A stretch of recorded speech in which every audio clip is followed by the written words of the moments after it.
morning. It's the last Saturday of the month, and that means it's time for Storytime Online. I have a wonderful story and a poem to read to you today, so I hope you're sitting comfortably. First, we're going to sing our Storytime song. Are you ready? Here we go. If you're ready for a story, clap your hands. If you're ready for a story, clap your hands. If you're ready for a story and you really want to show it, if you're ready for a story, clap your hands. If you're ready for a story, find a seat. If you're ready for a story, find a seat. If you're ready for a story and you really want to show it, if you're ready for a story, find a seat. All right, today we're going to read from a book called The Complete Brambly Hedge, and I have a story to read to you from that book, but first we're going to read a poem. And this poem is called Keep a Poem in Your Pocket. Keep a poem in your pocket and a picture in your head, and you'll never feel lonely at night when you're in bed. The little poem will sing to you, the little picture bring to you a dozen dreams to dance to you at night when you're in bed. So keep a picture in your pocket and a poem in your head, and you'll never feel lonely at night when you're in bed. I love that poem. Okay, right, today we're going to read a story called The Secret Staircase. This book is by Jill Barklem, and it's a whole set of stories about mice. And this one is The Secret Staircase.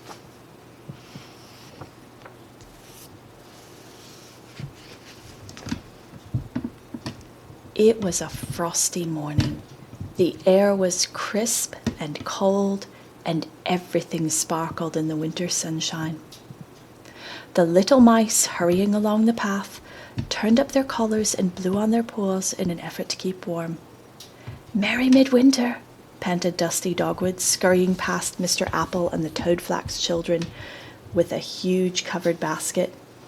Mr. Apple and the children were busy too, dragging great sprays of holly and trails of ivy and mistletoe towards the old oak palace. When they arrived at the gates, they heaped all the branches on the ground, and Wilfred tugged on the bell. Lord Woodmouse and Primrose, his daughter, opened the door. "Here we are," said Mr. Apple, mopping his face. "Do you want it all inside?" "Yes, please," said Lord Woodmouse. "We'll start by decorating the stairs." Eagerly the children pulled the branches over the polished palace floors and skidded their way into the great hall. "Are you two ready for tonight?" asked Lord Woodmouse. Primrose and Wilfred exchanged glances. That evening, after dark, all the mice would gather round a blazing fire for the traditional midwinter celebrations. A grand entertainment was planned, and Primrose and Wilfred had chosen to give a recitation. "Almost," said Primrose, "but we've still got to practice, and we need proper costumes." "You'd better see your mother about those," replied her father. "You can practice wherever you like." Leaving Clover, Catkin, and Teasel to go back to the wood with Mr. Apple, Primrose and Wilfred took themselves off to a corner of the hall and began to go through their lines. "When the days are the shortest, the nights are the coldest," began Primrose, drawing an imaginary cloak around her. "The frost is the sharpest, the year is the oldest," continued Wilfred. "Look out, you two!" interrupted Basil, bustling past with some bottles. "This is hopeless," sighed Primrose. "We can't rehearse here. Let's go and ask Mamma what to do." Lady Woodmouse was busy making caraway biscuits in the kitchen. She leaned on her rolling pin to listen to Primrose's tale of woe. "Why don't you see if there's something up in the attics for you to wear?" she said. "You could practice up there too." She packed a little basket with bread and cheese and a jug of blackberry juice and shooed the children gently out of the kitchen. There's a lot to see in this picture. There were a great many attic rooms at the top of the old oak palace. Lady Woodmouse used them to tidy away things that might come in useful. Baby's blankets and rolls of lace, boxes of buttons, stacks of books, broken toys, patchwork quilts, pudding cloths, and old saucepans were all crammed together, higgledy-piggledy on the shelves. Primrose and Wilfred went from room to room looking for a suitable spot for their rehearsal. They ended up in a crowded storeroom at the end of a passage, but it was difficult to concentrate on practicing. There were so many things to look at. Standing on tiptoe, Primrose reached inside the drawer of an old wooden dresser. In it, she found some bundles of letters tied up in pink ribbon, but she couldn't read the writing, and as it's rude to read other people's letters, she put them back. As she did so, she caught sight of a small key which had slipped down at the side of the drawer. "Look at this, Wilfred," she cried excitedly. "Let's see. Oh, it's only an old key," said Wilfred. "Is it time for lunch?" Primrose said nothing, but she slipped the key into her pinafore pocket before setting out their picnic on the floor. "Do you think this will make a cloak?" said Wilfred, his mouth full of bread and cheese. He'd seized the end of a long green curtain and was winding himself up in it. As he turned towards Primrose, he caught sight of a small door hidden behind its folds. "Where does this go to, Primrose?" he asked. "I don't know," replied Primrose, scrambling over some boxes. "Does it open?" Wilfred pushed. The door was locked. He peeped through the keyhole and saw another flight of stairs on the other side of the door. "It's no good," he said disappointedly. "We can't get in." "If there's a keyhole, there must be a key," said Primrose, "and I think I have it here." She reached inside her pinafore pocket and handed the little key to Wilfred. He tried it in the lock. It fitted perfectly and the door swung open. Can you see where they are? Look. Here they are on the stairs. They're going to go up these stairs. They found themselves in a dark paneled hall at the foot of a long winding staircase. The stair carpet must once have been beautiful, but now it was tattered and covered with dust. "No one can have been up here for years and years," whispered Primrose. "Shall we see what's at the top?" Wilfred nodded, so up the stairs they went, round and round. Primrose kept close behind Wilfred. She couldn't help feeling a little nervous. Suddenly the stairs came to an abrupt end. They were standing in yet another hall, and there was ahead another door, but this time it was huge and richly carved. They went up to it, and Wilfred gave it a push. As the door opened, the children stared about them in amazement. They were standing in the most magnificent room. There were columns and carvings and dark tapestries and paintings on the walls. In front of them, 2 golden chairs stood on a little platform.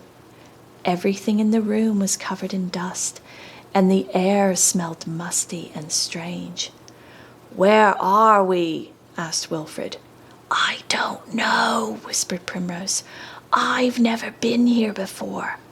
They tiptoed across the floor, leaving footprints as they went. "Maybe your ancestors lived here in the olden days, Primrose," said Wilfred, gazing at an imposing portrait.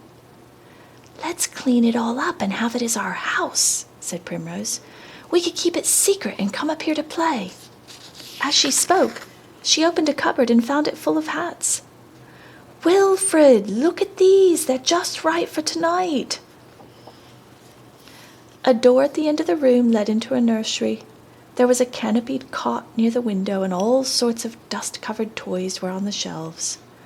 Wilfred peered into an ancient trunk and pulled out a little suit with a high jacket and tight braided trousers. It was almost the right size for him. Neatly folded beneath it were dresses and cloaks, waistcoats and shawls, some trimmed with gold and others studded with shining stones. The children held them up one after another, and each chose an outfit for the evening and tried it on. "Perfect, and now we must practice. Let's finish exploring first," said Wilfred. They seemed to be in a whole suite of rooms. There was a dining room, a butler's pantry, a small kitchen, and several other bedrooms. The bathroom was particularly grand, with a tiled floor and high windows. Wilfred rubbed a mirror clean and made faces at himself while Primrose leaned over the side of the bath to try the taps. No water came out.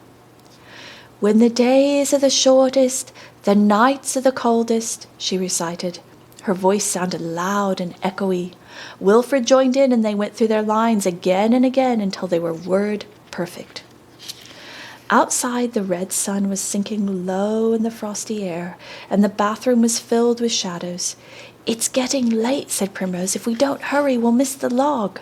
They picked up their clothes and scampered over the dusty floors to the door. See the cutaway of where they are. Isn't that amazing?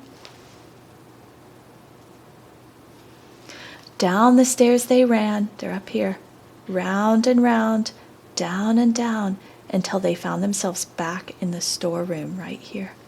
They locked the door with the little key and replaced it in the drawer. Then they crept along the corridors to Primrose's room, taking care to keep out of sight. Primrose opened her window.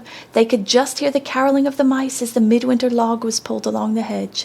There was no time to change, so they threw on their cloaks to hide their costumes and ran to join the crowd at the palace gates.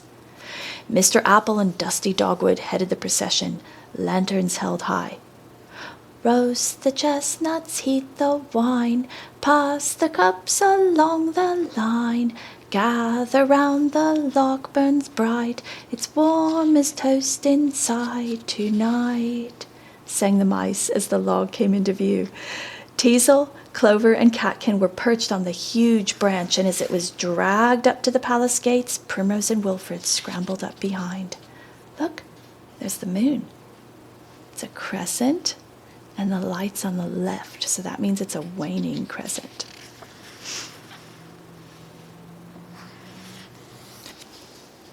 The mice pulled the log carefully over the threshold, and Basil threw some bramble wine onto the bark. "Merry midwinter," he called. At last the log was here. The midwinter celebrations could begin. A fire had been laid ready in the hearth of the great hall, and the log was rolled onto it. Everyone was handed a cup of steaming punch. Old Mrs. Eyebright was to light the fire, and she held up a burning taper. "To summer," she announced, and Mr. Apple stooped to help her thrust the taper into the fire. "To summer," echoed the mice. The bright flames licked the mossy bark, and soon the log was ablaze. The mice helped themselves to supper, which was spread on a table near the fire, and Basil refilled their cups. "Why don't you take off your cloak, dear?" said Lady Woodmouse. "It's very hot here by the fire." "Not just yet, Mamma," said Primrose. "I'm still a bit chilly." See, she's hiding her costume. When they had eaten all they could, they drew their chairs up round the hearth, and the entertainment began.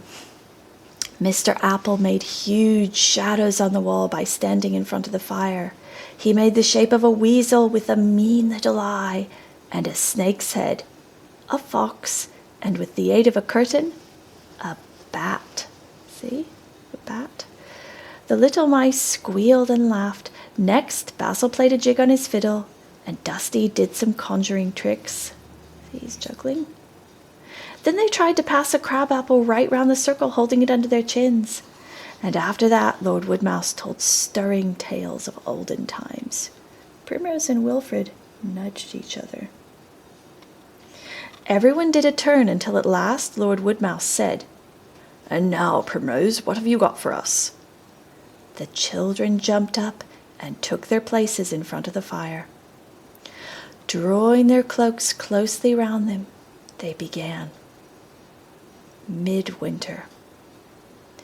When the days are the shortest, the nights are the coldest, the frost is the sharpest, the year is the oldest, The sun is the weakest, the wind is the hardest, the snow is the deepest, the skies are the darkest. Then polish your whiskers and tidy your nest, and dress in your richest and finest and best. For winter has brought you the worst it can bring, and now it will give you the promise of spring. Primrose and Wilfred threw off their cloaks and donned their hats with a flourish. Can you see them here? The audience gasped to see the beautiful clothes which sparkled in the firelight, and then clapped and cheered louder than ever. The applause went on for so long that Lord Woodmouse had to ask them to do it all over again. At last, Primrose and Wilfred went back to their seats. "That was wonderful," whispered Lady Woodmouse, hugging her. "Wherever did you find those beautiful clothes?" Primrose glanced quickly at Wilfred. "In the attic," she mumbled, hoping that her mother would not ask any more awkward questions. Luckily, at that moment, Basil started to tell one last story, and everyone settled down to listen.